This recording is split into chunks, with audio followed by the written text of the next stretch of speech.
हाँ ये वगैरह कहती रही नहीं कि मैंने इस बात को नहीं मैंने माना। अफसोस का तो हूँ भाई होना सी जो लैके चले गई सिर्फ हैगा तो मैं कहना अगर मेरा घर यानी कि वो खराब करके कल किसी और ना करे सिर्फ उन्हें सजा मिलनी चाहिए है। अस्सलाम वालेकुम नाज़रीन, मैं हूं आपका मेज़बान सिकंदर। आप देख रहे हैं नया पाकिस्तान। नाज़रीन मेरे साथ मौजूद है बाबर अली, जिसके एक दास्तान है जिसको देखने के बाद आप सोचने पर मजबूर हो जाएंगे।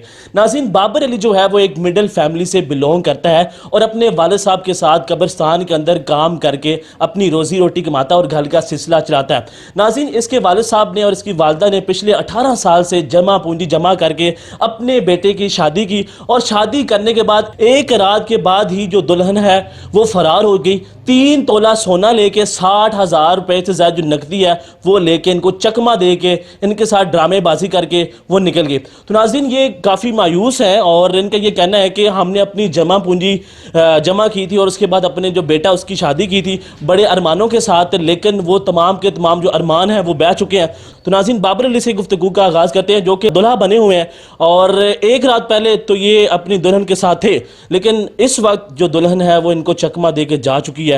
3 तोला सोना लेके जा चुकी है, 60,000 रुपए से ज़्यादा नकदी लेके जा चुकी है और साथ ही साथ जो मोबाइल आप देख रहे हैं बाबर अली के पास था वो भी ले जाने की कोशिश कर रही थी, लेकिन बाबर अली का जो है वो दिमाग काम कर दिया और उन्होंने ये अपना मोबाइल नहीं दिया। तो नाज़रीन इनसे गुफ्तगू का आगाज़ करते हैं। अस्सलाम वालेकुम। वालेकुम सलाम जी। बाबर साहब तुसी करदे की सी?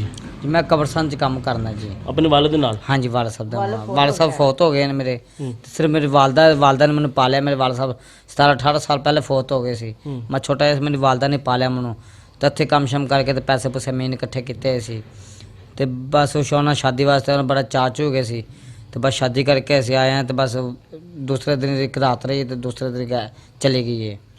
हमारा साथ सामान समून लै गए साडा। अच्छा आपने उन्हें क्या कहा कि वो दूसरे दिन ही आपको छोड़ के चली गई?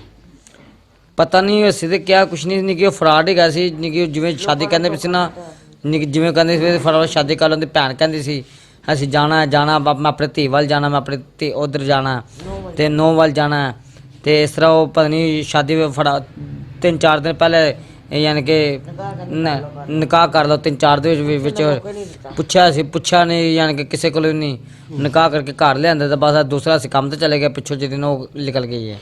अच्छा पहले से वो लोग कह रहे थे कि यार इसको प्री प्लान किया होता 3 दिन के अंदर शादी करो और काम निबेड़ो इस तरीके तो पैसे भी उन्होंने 60,000 रुपये नकदी दे देता है। तो 3 तोला सोना भी ले गए? सोना भी लै गए 3 तोले। उसके अलावा घर को कोई सामान लेके गई है? हाँ जी टैची वगैरह सूट मेरे भी कपड़े लै गई। ਤੁਹਾਡੇ कपड़े भी लै गई मेरे है? कपड़े भी लै गई। ਤੁਹਾਨੂੰ क्यों नहीं लैके गए? बस सानू पता नहीं किवें छड़ गई है। अच्छा हाँ जी। अच्छा ये बताएं कि इनकी वालदे हमारे साथ मौजूद है। अच्छा ये बताएं कि आपने इसकी तहकीक नहीं की कि वो लोग है कैसे? नहीं बेटा जो लोग है ना फराडी से। ये बताएं कि आपने 18 साल जो है मेहनत की और अपने बच्चे के लिए पैसे जमा किए हैं और आपने एक ख्वाब देखा था कि मेरे बेटे की शादी हो और एक दुल्हन आए जो आपकी भी खिदमत करे और आपके बेटे की भी। हाँ जी मैंने कहा मेरे बेटे की खिदमत करे मेरी खिदमत करे। अच्छा इसके बाद ये बताओ कि आपने उनको कहा क्या था, क्या गुफ्तगू क्या हुई थी पहली रात? गुफ्तगू तो कोई भी नहीं हुई, बस कोई ऐसा मामले नहीं मैनू कहती ना लल्ला का भी लल्ला मकान तो अम्मी बेचना रैम फला मैं कहनी मैं अम्मी नहीं छड़ सकता अम्मी अगे ठीक नहीं रहती मेरी तो मैं अच्छा पहली रात वो ये कह रही है कि अपना अलहदा मकान ले लो? लैदा मकान वगैरह लिया। हाँ तो मैं तेनों की मसला है मैं मेरी सिर्फ माँ ही माँ हैगी है भैन मेरी 2 ने शादीशुदा अपने अपने घर वालियां ने।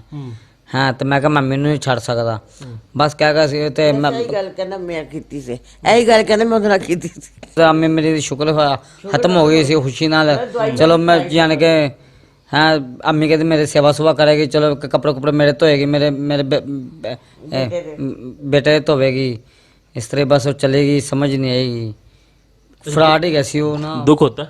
दुख तो होया बहुत ज़्यादा दुख होया इस चीज़ का नहीं वो कहने भी तो उन्हें सजा मिलनी चाहिए ज़रूर। अच्छा कोई आपने उनको गाना सुनाया हो या उन्होंने आपको कोई मोहब्बत भरी कोई बातें बताई हो या कुछ? नहीं कुछ भी नहीं ऐसे कोई गाना वगैरह नहीं सुना। अच्छा आपने सिर्फ बातें की हैं? बातें वगैरह सिर्फ ये। अच्छा ये उन्होंने कहा कि अपना जो है अलहदा घर लो और फिर अपने वालदा को भी फारिग करवा दो बीच में से, ये कहती रही हो? हाँ ये वगैरह कहती रही नहीं कि मैंने इस बात को नहीं मैंने माना। अफसोस का तो हूँ भाई होना सी जो लैके चले गई सिर्फ हैगा तो मैं कहना अगर मेरा घर यानी कि वो खराब करके कल किसी और ना करे सिर्फ उन्हें सजा मिलनी चाहिए है। मतलब कि वो एक गैंग है? गैंग है, पूरा गैंग है। ये लोगों को लूटते हैं इस तरीके से? पता नहीं मैंने कितना, पता नहीं पिछों किन्ने ना कर दिया लगे ने जगह किसे किन्ने ना यानी कि उन्होंने फरार करनगे यानी कि की करनगे, लेकिन सजा उन्हें जरूर मिलनी चाहिए। मेरी हुकूमत नूं यानी कि दरखास्त कोई है। मोहब्बत की बातें हुई थी आपके दरमियान? नहीं ऐसी कोई बात नहीं करनी। अच्छा नहीं भाई उसने यही कहा कि अपनी वालदा को जो है फारिग करा दे। हाँ बस ये वो है ही फ्रॉड था। अच्छा अच्छा अच्छा। मैं तो हूँ यही कहना चाहना तो चलो अगो बदा करे तो नहीं कि पुछ प्रतीत करेगा कि बंदा यानी कि पुछ प्रतीत करेगा फिर बंदा कितने शादी करे। कितने साल लग जाने ने शादी ਨੂੰ पैसे इकट्ठे करने का कुछ 4-5 साल लग जाने ने। अच्छा कोई अपील करे सीएम साहब से, बुजदार साहब से कोई अपील करना चाहे? मैं अपील करना तो मैं मेरी जेह्ड़ी मदद की जाए तो मेरी जेह्ड़े ना मैंने इंसाफ किया जाए जे और शादी भी ताड़ी की जाए? और शादी भी की जाए जे। अच्छा आपने शादी का जो लड्डू है वो खाया है, तो खाने के बाद क्या महसूस करते हैं? महसूस क्या करना है बस है, इससे अलावा क्या महसूस करना है। आपके साथ बेवफाई हो गई है? बेवफाई हुई है मेरे साथ। जी नाज़रीन, आपने इनकी गुफ्तगू सुनी। इनका ये कहना है कि ये हमने अपनी जमा पूंजी हासिल की थी और बड़ी मुश्किल से अपने घर का सदका चलाया था। और जी नाज़रीन, आपने इनकी गुफ्तगू सुनी। इनका ये कहना है कि ये ग्रोह है, ये गैंग है, इसको पकड़ा जाए ताकि नेक्स्ट टाइम किसी इंसान के साथ ऐसा ना हो।